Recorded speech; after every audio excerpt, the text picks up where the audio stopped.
చాలా చాలా చాలా ప్రాముఖ్యమైన విషయాన్ని దేవుడు మీ ముందుకు తీసుకుని వస్తున్నాడు. Praise the Lord. చాలా ఉన్నతమైన ఉపదేశాన్ని ప్రభువు మీ ఎదురుకు తీస్తున్నాడు. మనసు పెట్టానండి.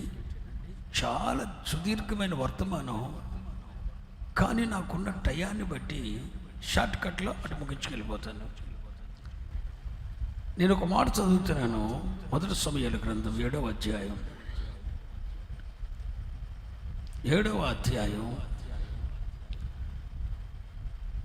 6వ వచనం.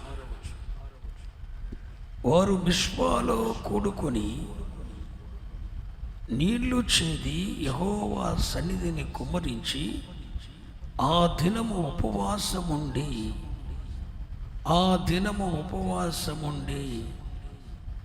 మరలా 6వ వచనం చదువుతున్నా. ఆ దినము ఉపవాసముండి వారు మిస్పాలో కూడుకొని నీళ్లు చేది యెహోవా సన్నిధిని కుమ్మరించి యెహోవా దృష్టికి మేము పాపాత్ములమని ఒప్పుకొనిరి. మిస్పాలో సమూయేలు ఇశ్రాయేలీయులకు న్యాయము తీరుస్తూ వచ్చాడు. ఇశ్రాయేలీయులు మిస్పాలో కూడి ఉన్నారు అని, వారు నీళ్లు చేది యెహోవా సన్నిధిని కుమ్మరిస్తున్నారని, ఉపవాసముండి పశ్చాత్తప్తులై యెహోవా దృష్టికి మేము పాపాత్ములమని ఒప్పుకొనుచున్నారని వారు మిస్పాలో కూడి ఉన్నారని ఫిలిష్తీయులు వినినప్పుడు ఫిలిష్తీయ సర్దారులు ఇశ్రాయేలీయుల మీదకి వచ్చారు. మీకు ఏమర్థమైందబ్బా? ఏమర్థమైంది మీకు? ఇక్కడ ఇశ్రాయేలు ప్రజలటండి మిస్పాలో కూడుకొని, మిస్పా అనగా యెహోవా సన్నిధి. అది ఒక ఎత్తైన స్థలం. ఒక మాటలో చెప్తాను, మీ గుండెల్లో రాసుకోండి. మిస్పా అనేది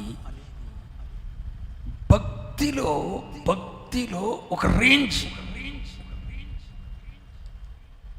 ఏదో ఉడత భక్తి కాదు అది. ఇశ్రాయేలు ప్రజలు మిస్పాకు వచ్చారు అంటే అర్థం ఏంటంటే అక్కడ కావలి వాని గోపురం ఉంది అంటే అది ఒక ఎత్తైన ప్రదేశం. అది ఏం చూపిస్తుందంటే ఇశ్రాయేలు ప్రజలు ఒక ఉన్నతమైన ఆధ్యాత్మిక భక్తి స్థాయి అనే మిస్పాకు వచ్చి ఆ మిస్పాలో ఉన్న యెహోవా సన్నిధిని కూడుకున్నారు. అలో ఆ దినము ఉపవాసం ఉన్నారు. మిస్పాలో కూడుకున్నారు, యెహోవా సన్నిధిని కూడుకున్నారు, ఉపవాసం ఉన్నారు. నీళ్లు చేది యెహోవా సన్నిధిని కుమ్మరిస్తున్నారు. మీ దృష్టికి మేము పాపాత్ములమయ్యా అని పశ్చాత్తాపడుతున్నారు. ఇదంతా చూస్తానికి ఎలా ఉంది? అక్క నా వైపు చూడాలి. ఏం భక్తి చేస్తున్నారా అన్నట్టుంది. సాల్మన్ గారు ఏం భక్తి చేస్తున్నాడు రా అన్నట్టుంది. వాళ్ళ సంఘం ఏం భక్తి చేస్తుందరా అన్నట్టుంది. అంటే ఒక రేంజ్ భక్తి చేస్తున్నారు వాళ్ళు. మిస్పా అంటే అది ఉన్నతమైన భక్తి. భక్తిలో ఒక ఉన్నత స్థానానికి వచ్చి, ఒక రేంజ్కి వచ్చి దేవుని సన్నిధిలో కూడుకొని ఉపవాసం ఉండి యెహోవా సన్నిధిని నీళ్లు చేది కుమ్మరిస్తూ నీ దృష్టికి మేము పాపాత్ములమయ్యా అని పశ్చాత్తాపడుతూ ఏడుతూ ఒప్పుకున్నారు. ఎటు కనబడుతుంది పేతురు ఇదంతా? ఏం పేతురు ఏం భక్తి చేస్తున్నాడు నాయన అన్నట్టుంది. ఆశ్చర్యం చెప్పనా? ఎంత భక్తి చేస్తుంటే దేవుడు రావాల్సింది బదులు శత్రువులు వచ్చి దండెత్తారు. Note this point. ఒక రేంజ్ భక్తి చేస్తుంటే దేవునికి బదులు ఎవరు వచ్చారు? ఫిలిష్తీయులు దండెత్తొచ్చాడు, శత్రువు దండెత్తొచ్చాడు. నేను ఒక మర్మయుక్తమైన విషయాన్ని మీతో చెప్తున్నాను. నువ్వు అనుకుంటావు 50 దినాలు ఉపవాసమే ఉంటున్నాను, గోనెపట్ట కట్టుకుంటున్నాను, ప్రతిష్ఠిత వస్త్రం కట్టుకుంటున్నాను, ఏ సంఘము చేయని ఒక భక్తి లెవెల్లో మేము చేస్తున్నాము, ప్రతిష్ఠత, వైరాగ్యము, సమర్పణ, దేవునితో సత్సంబంధమని ఆకలి సంపుకొని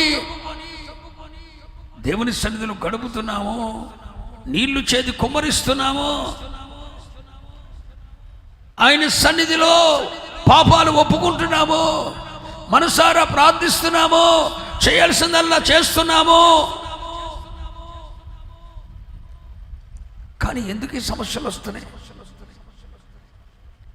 ఇంత భక్తి చేస్తుంటే దేవుడు వారి మధ్యకి రావాల్సింది బదులు ఎవరు వచ్చారు? ఫిలిష్తీయులు దండెత్తొచ్చారు. దీని అర్థం ఏంటి తెలుసా? నువ్వు చేస్తున్న భక్తిని బట్టి నువ్వు తృప్తి నొందుతున్నావు తప్ప దేవుడు సాటిస్ఫై అవ్వలేదు అని అర్థం. శత్రువు వచ్చాడు. ఒక్కొక్కసారి మన జీవితంలో ప్రార్థన స్థాయిలు పెరుగుతున్నాయని మనం అనుకుంటాం.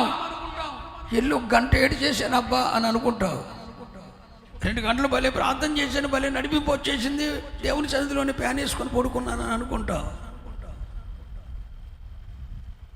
2 గంటలు భలే నడిపింపు వచ్చేసింది, ఏమో ఏడు చేశాను, మనసారా ప్రార్థన చేసుకున్నాను, ఉపవాసం ఉన్నాను, గోనెపట్ట కట్టుకున్నాను, ప్రతిష్ఠిత, వైరాగ్య, సమర్పణలో ఉన్నాను, భలే ప్రార్థన చేసుకున్నాను. మరి ఏంటి సమస్యలు పెరిగిపోతున్నాయి?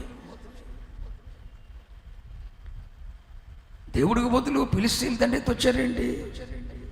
ఒక్కొక్కసారి మనం అనుకుంటాం భక్తి బాగా చేస్తున్నాం, ప్రార్థనలో ఎదుగుతున్నాం, విశ్వాసంలో ఎదుగుతున్నాం, మిష్పాకు చేరుకున్నాం, యెహోవా సన్నిధిని చేరాము, భక్తిలో ఒక స్థాయికి వచ్చాము, అన్ని వద్దనుకున్నాం, లోకాన్ని వద్దనుకున్నాం, ఆచారాలు వద్దనుకున్నాం, భక్తి కావాలనుకున్నాం, దేవుని కొరకు బ్రతకాలనుకున్నాం.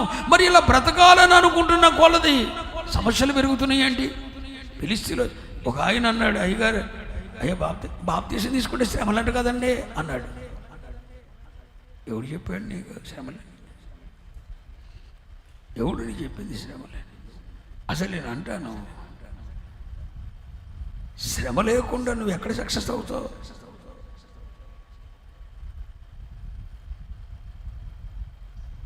అసలు ఇక్కడ చూడండి, ఒక భక్తి చేస్తున్న సమయంలో సమస్యలు పెరిగిపోయినాయి.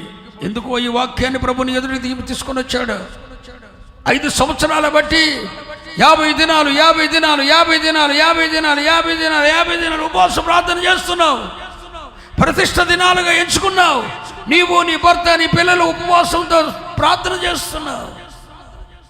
మరి శత్రువు ఎందుకు దండెత్తుతున్నాడు? శత్రువు ఎందుకు నీ మీద దండెత్తుతున్నాడు?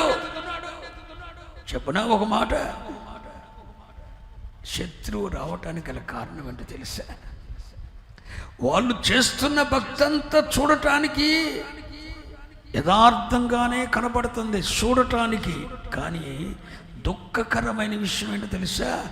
వారు ఉపవాసం ఉన్న మాట వాస్తవమే, వారు దేవుని సన్నిధిలో కూడుకున్న మాట వాస్తవమే, వారు ఉపవాసం ఉన్న మాట వాస్తవమే, వారు దేవుని సన్నిధిలో పశ్చాత్తాపడుతున్న మాట వాస్తవమే, హృదయాంతరంగాల్లో ఉండి ఏడుస్తున్న మాట వాస్తవమే. ఇదంతా చేస్తా తెలియకుండానే అన్యాచారం చేస్తున్నారు. అక్కడ మీరు అక్కడ క్యాచ్ చేశారేమన్నా? ఏం కనపడుద్ది మన ముఖాలకి?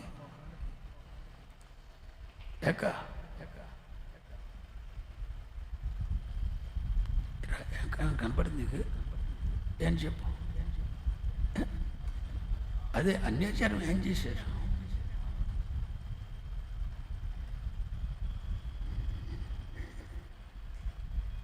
నీళ్లు చేది కుమ్మరించే అలవాటు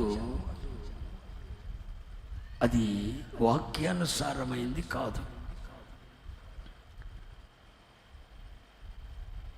నీళ్లు చేది కుమ్మరించే అలవాటు అది ఫిలిష్తీయ సాంప్రదాయం, అది అన్య సాంప్రదాయం. అమ్మోరు వచ్చారా, నీళ్ళు పోయిండ్రా అంటారా? ఎంకన్నా పోసాడు ఇది వరకే.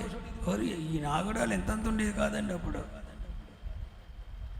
ఎంత రౌడీసం చేసాడు అనుకున్నావు. వాళ్ళ తల్లికి పోసేస్తుండేవాడు. ఓరు నాయనో, బిందులు పోసేసాడు. ఇది ఎక్కడ సాంప్రదాయం? నీళ్ళు చేది పోయటం అనేది అన్య సాంప్రదాయం. ప్రభువు నీళ్లు చేది పోయమనలేదు, మీ హృదయములను కుమ్మరించండి అన్నాడు. Praise the lord.